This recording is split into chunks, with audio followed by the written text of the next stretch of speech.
তোমাদের রিয়েল নাম্বারের মডিউল 2 শুরু করছি। লাস্ট ক্লাসে দেখেছিলাম √2, √3, √5, √7, √11, √10 এগুলো ইরেশনাল নাম্বার, সেগুলো প্রুভ করতে বলেছিল। সেগুলো কম্পারেটিভলি একটু ক্রিটিক্যাল ছিল, কিন্তু এখন যেগুলো দেখাবো সেগুলো 3-4 লাইনের মধ্যে হয়ে যাবে, সেগুলো এত ক্রিটিক্যাল নয়। দেখো, আমি 3-4টা স্যাম্পল নিয়েছি, সবগুলো মোটামুটি একই টাইপের। এগুলো দিয়ে বলবে prove that this are irrational numbers. দেখো এগুলোকে কি করে করতে হয়। সেম কন্ট্রাডিক্টরি মেথডেই যাব। কি লিখবো? এটা let 3√2 equals to a by b, বা এভাবে লিখে নাও 3√2, সরি, এভাবে লিখে নাও let 3√2 is rational।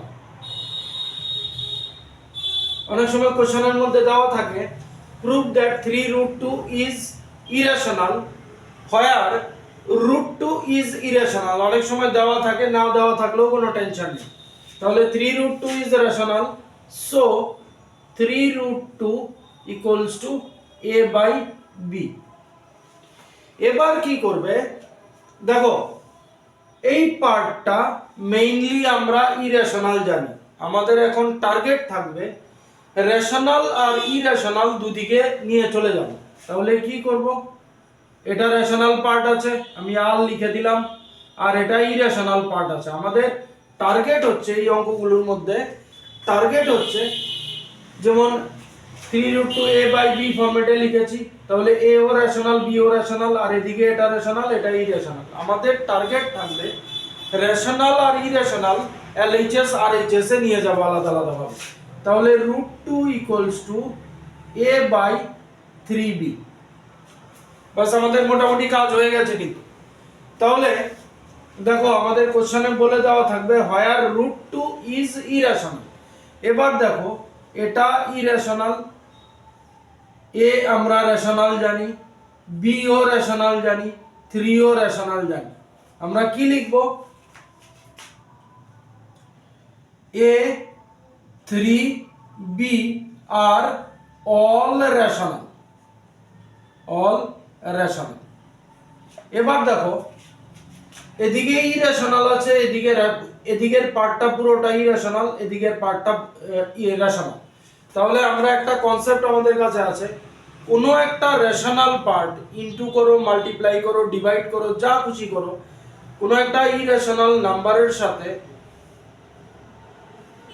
কোনো কিছু দিয়ে যদি রেশনাল নাম্বার দিয়ে যদি মাল্টিপ্লাই করি, সেটা কোনোদিন রেশনাল হবে না। আবারও বলছি, ইরেশনাল নাম্বার কোনো সময় কোনো ডিজিট দিয়ে, কোনো রেশনাল ডিজিট দিয়ে মাল্টিপ্লাই করলে সেটা কোনোদিন রেশনাল হবে না। তাহলে এদিকে ইরেশনাল আছে, এদিকে রেশনাল আছে, তখন আমরা কি লিখব? We know that a rational number can never be equal to a rational we know that a rational number can never be equal to irrational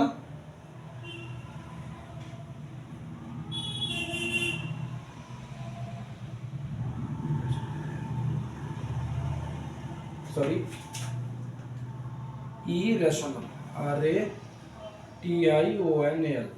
কি লিখলাম? we know that a rational number can never be equal to irrational number। তাহলে আমাদের একদিকে irrational আছে, আর একদিকে irrational, একদিকে irrational আছে আর একদিকে রেশনাল আছে। সুতরাং এই দুটো পার্ট কোনো সময় ইকুয়াল হবে না। সুতরাং therefore 3√2 is irrational। বাস, শেষ। পরেরটা যদি দেখি, একই প্রসেসে করব। ধরে নেব let 5 minus √3 equals to a by b, that means আমরা ধরে নিয়েছি এটা রেশনাল। সেম আগের মতো কি করব? রেশনাল আর ইরেশনাল পার্টকে আলাদা আলাদা দিকে নিয়ে যাব। তাহলে এটা ইরেশনাল পার্ট, তাহলে minus √3 equals to a by b minus 5। মাইনাসটা সরিয়ে দিচ্ছি, 3 √3 equals to 5 minus a by b। এবার দেখো এটা রেশনাল, এটা রেশনাল, এটা রেশনাল, বাট এটা ইরেশনাল। তাহলে আবার একই কথা লিখবো যে a irrational number can never be equal to rational number. যা খুশি করি, মাল্টিপ্লাই করি, ইনটু করি, ডিভাইড করি, যা খুশি করি অন্য কোনো রেশনাল নাম্বার দিয়ে, সেটা কোনোদিন রেশনাল নাম্বারের সমান হবে না। তাহলে একদিকে ইরেশনাল আছে আর একদিকে রেশনাল আছে, সুতরাং আমাদের কন্ট্রাডিকশনটা রং হয়ে গেল। 5√3 ইরেশনাল নাম্বার। সেম তারপরেরটা কি দিয়েছে, 3 + 2√5। একইভাবে শুরু করব, সেম একইভাবে লেট দিয়ে ওই এখানে যেরকম শুরু করেছিলাম ফার্স্টটা, সেম a/b লিখব। টার্গেট একটাই, 2√5 = a/b - 3। 3টাকে এদিকে নিয়ে এলাম, এবার এই 2টাকে সরিয়ে দিচ্ছি। √5 এদিকে কি হবে, 2 এদিকে নিচে চলে আসবে, b - 3। এবার দেখো এটা রেশনাল, এটা রেশনাল, এটা রেশনাল, এটাও রেশনাল। আবার একই কথা চলে আসবে, irrational part can never be equal to rational part, hence 3 + 2√5 is irrational. লাস্টেরটা দেখো, এরকম টাইপ একটা থাকে, সেম এটাও এরকম একইভাবে শুরু করব। √2 + √5 = a/b। এবার একটা কাজ করব, যে কোনো একটা নাম্বারকে এর সাথে নিয়ে যাব, কারণ এখানে দুটো ইরেশনাল আছে। তাহলে এক কাজ করো,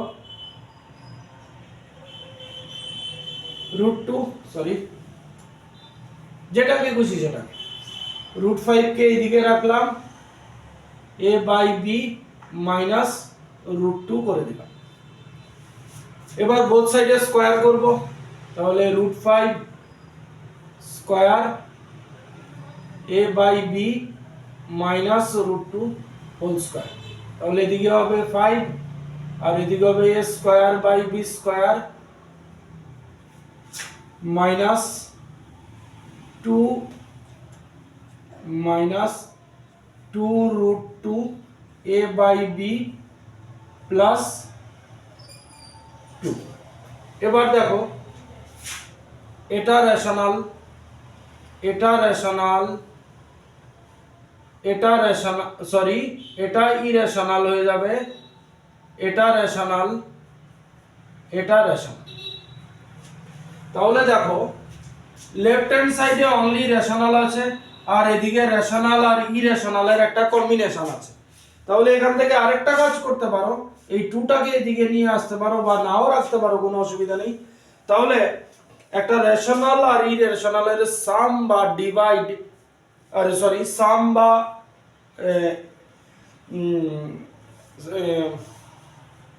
সাবট্রাকশন কোন সময়, যেমন 2 + √5 আছে, এই দুটো যাই করা হোক না কেন এটা ইরেশনালই থাকবে। সেম কন্ডিশন এখানে আছে, রেশনাল আর ইরেশনালের কম্বিনেশন আছে, সুতরাং এটা অলওয়েজ ইরেশনাল থাকবে, আর এদিকে রেশনাল আছে। সেম আগের কথা চলে এলো যে ইরেশনাল পার্ট কোনো সময় রেশনাল পার্টের সমান হবে না, সুতরাং আমাদের কন্ট্রাডিকশন রং, এটা একটা ইরেশনাল নাম্বার। তাহলে এই গেল দুদিনের ক্লাসে দুটো ডিফারেন্ট টাইপ, যে কোনো একটা নাম্বারকে ইরেশনাল দেখানো কিভাবে প্রুভ করতে। এটার মধ্যে আরেকটা জিনিস আছে যেটা আমি দেখাচ্ছি, প্রাইম ফ্যাক্টরাইজেশন মেথডের।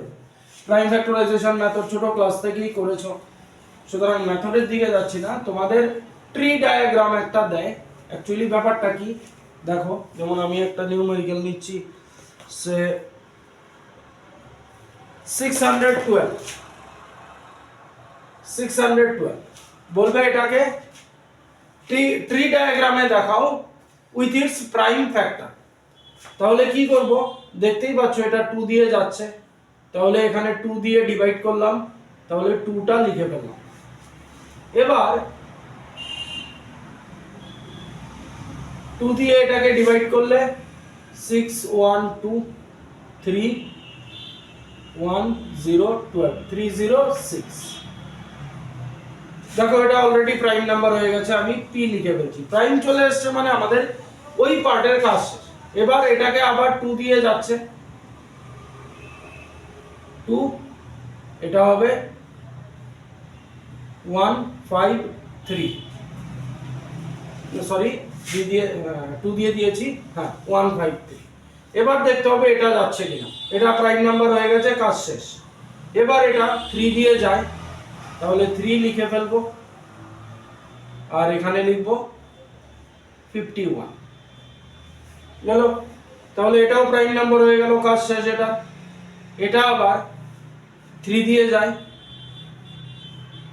3, এটা 70, তাহলে এটাও প্রাইম নাম্বার হয়ে গেল, এটাও প্রাইম নাম্বার হয়ে গেল।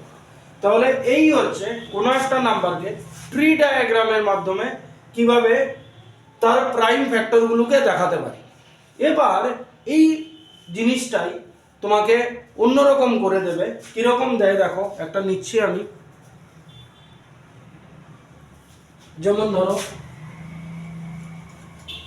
একই টাইপ, সে ধরো দেওয়া থাকলো 1 3 1 4, এই দিল, বক্স দিয়ে দেবে, এখানে সে 2 দিল, এখানে x দিয়ে দিল। এবার এখানে ধরো y দিয়ে দিল, না সে এখানে এখানে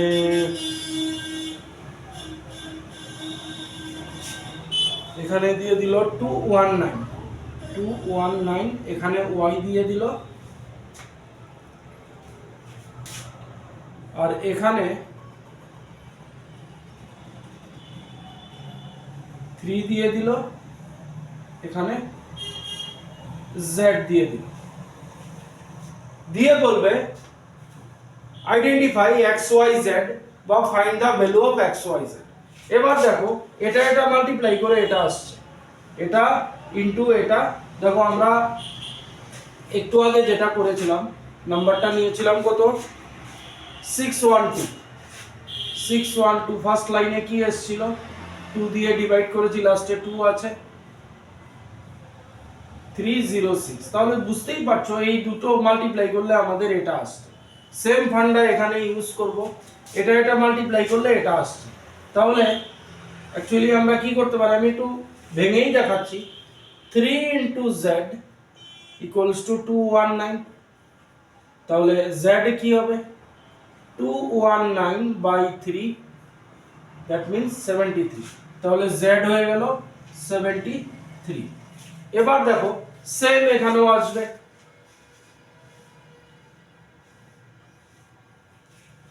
এবার এখানে এলে আমাদের মুশকিল হয়ে যাবে, কারণ আমরা এটা জানি, কিন্তু এখান থেকে এটা করতে পারবো আগে।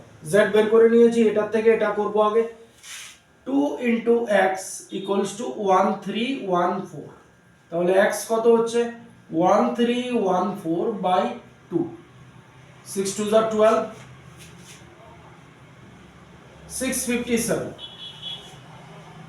তাহলে এটা হয়ে গেল 6, মানে x হয়ে গেল 657। এবার দেখো, এবার এটা রাস্তা খুলে গেল, এটা কি হবে y ইন্টু 219 ইকুয়ালস টু 657, তাহলে y হবে 657 ডিভাইডেড বাই 219, এটা 3 দিয়ে যাবে, তাহলে y হয়ে যাবে 3। তাহলে আমাদের x y z বেরিয়ে গেল। ট্রি ডায়াগ্রামের মাধ্যমে এটাও দিতে পারে, বা এই ডিজিটটা দিয়ে বলবে show its prime factor using tree diagram method, বা এরকম ভাবে x y z দিয়েও তোমাদের দিতে পারে। তাহলে এই গেল আমাদের রিয়েল নাম্বারের চ্যাপ্টারের ফার্স্ট পার্ট। সেকেন্ড পার্টে আসছে আমাদের HCF LCM। HCF LCM এর উপর বেস করে আজকে শুরু করে দিচ্ছি। নেক্সট ক্লাসে HCF LCM এর ওয়ার্ড প্রবলেম সবকিছুই শেষ হবে। HCF LCM আমি দুটো নাম্বার নিচ্ছি, দেখো ছোট ছোট নাম্বার 4 আর 6। আচ্ছা, এবার 4 আর 6 এর এলসিএম করছি। আচ্ছা, একসাথে না, আলাদা আলাদা ভাবে করছি। একসাথেও করা যায়, যেটা খুশি সেটাই করতে পারো। 4 কে দিলে 2 2 যা 4, 6 কে দিলে 2 3 যা 6, তাহলে 4 কে কি লেখা যায় 2 ইনটু 2, আর 6 কে লেখা যায় 2 ইনটু 3। এবার এলসিএম। আচ্ছা, এটা দেখানোর আগে এলসিএম এইচসিএফ এর একটা ব্যাপার দেখে নাও। যেমন আমি একটা নাম্বার নিলাম 250, আর একটা নাম্বার সে ধরো 80। এই দুটোর এলসিএম আর এইচসিএফ বের করো। একটা তো আছে ডিভিশন মেথড, এইচসিএফ বের করার জন্য এইচসিএফ ডিভিশন মেথডে যাচ্ছি না, নেক্সট ক্লাসে দেখব। তাহলে ধরো আগে প্রাইম ফ্যাক্টরাইজেশন করে নিচ্ছি, যেহেতু লাস্টে 2 দিয়ে দিচ্ছি 125, লাস্টে 5 চলে এসছে 25 5, তাহলে 250 এর প্রাইম ফ্যাক্টরাইজেশন কি হবে 2 ইনটু 5 কিউব লিখে দিচ্ছি, 2 ইনটু 5 কিউব, 5 তিনটে আছে 80, 2 দিয়ে দিলে 40, 2 দিয়ে দিলে 20, 2 দিয়ে দিলে 10, 2 দিয়ে দিলে 5, তাহলে 80 কে লেখা যায় 2 পাওয়ার 4 ইনটু 5। এবার এলসিএম করব। এলসিএম এর সময় কি হবে, যেমন এখানেও 2 আছে, এখানেও 2 আছে, ভালো করে দেখো। 2 এর হাইট এখানে পাওয়ার হচ্ছে 1, এখানে 2 এর পাওয়ার হচ্ছে 4। তো এলসিএম করার সময় যেই ডিজিটকে দেখছি তার হাইয়েস্ট পাওয়ার নিতে হবে যেখানে अवेलेबल আছে। এখানে হাইয়েস্ট পাওয়ার 2 পাওয়ার 4 আছে। নেক্সট আছে 5, এখানে 5 এর পাওয়ার 3 আছে, এখানে 5 এর পাওয়ার 1 আছে। এলসিএম এর সময় হাইয়েস্ট পাওয়ার নিতে হবে 5 পাওয়ার 3, তাহলে 2 পাওয়ার 4 মানে 16, আর 5 পাওয়ার 3 মানে হচ্ছে 125।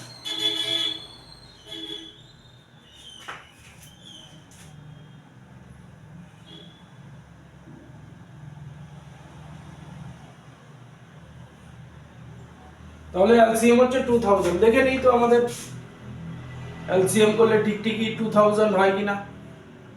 আমরা যেটা এভাবে এলসিএম করতাম 125 40, 5 দিয়ে দিলে 25 8, আর যাচ্ছে না, 5 2 যা 10, 250 ইনটু 8 মানে 2000। তাহলে এলসিএম এর নিয়মটা কি, প্রাইম ফ্যাক্টরাইজেশন করব, ফ্যাক্টরগুলো দেখব, ফ্যাক্টরের হাইয়েস্ট পাওয়ার নিতে হবে। সে ধরো আমি এখানে এমনি জাস্ট দেখানোর জন্য বলছি, এখানে আরেকটা কোনো একটা ডিজিট এসছে 7, এখানে কোনো একটা ডিজিট এসছে সে ধরো 3 স্কয়ার। তাহলে এবার এলসিএম কি হবে, এবার এলসিএম হবে হাইয়েস্ট পাওয়ার 2, 2 এর হাইয়েস্ট পাওয়ার হচ্ছে 4, 2 পাওয়ার 4 নিতে হবে, 5 এর হাইয়েস্ট পাওয়ার 3 আছে, নিতে হবে। এবার দেখো এখানে 3 স্কয়ার আছে কিন্তু এখানে নেই, কিন্তু নিতে হবে এলসিএম, হাইয়েস্ট পাওয়ার নিতে হবে। এখানে 7 আছে, এখানে নেই, হাইয়েস্ট পাওয়ার নিতে হবে। এবার এটা মাল্টিপ্লাই করলে যা আসবে তাই হবে এলসিএম। এলসিএম এর সময় সব কিছু নিতে হবে, কোনো কিছু ছাড়া যাবে না, এবং হাইয়েস্ট পাওয়ার সব, কোনোটার মধ্যে কমন না থাকলেও সেটাও নিতে হবে। এই গেল আমাদের এলসিএম। আর এইচসিএফ এর সময় কি, এইচসিএফ এর সময় কি, দুটোর মধ্যে যেটা কমন আছে সেটাই নিতে হবে। যেমন এখানে 2 একটা আছে, এখানে 2 চারটা আছে, এখানে 2 একবার, এখানে 2 চারবার, কমন কবার একবার 2, আর এখানে 5 তিনবার, এখানে 5 একবার, মানে 5 একবার নিতে হবে। তো এইচসিএফ হচ্ছে 10। এবার আগের মতো ধরো এখানে 3 স্কয়ার থাকলো, এখানে 7 থাকলো, কেউ কোনোটার মধ্যে কমন নেই, সুতরাং এইচসিএফ এর সময় বাদ হয়ে যাবে। এইচসিএফ এর সময় কি দেখতে হবে, যে যেই ডিজিটগুলো দুটোর মধ্যে আছে এবং দুটোর মধ্যে কমন আছে। যেমন এই জিনিসটাকে যদি আমি একটু ভেঙে দেখাই, এই যে এই জিনিসটা লিখলাম, এই জিনিসটাকে যদি আমি আর একটু ডিটেলসে লিখি 2 ইনটু 5 ইনটু 5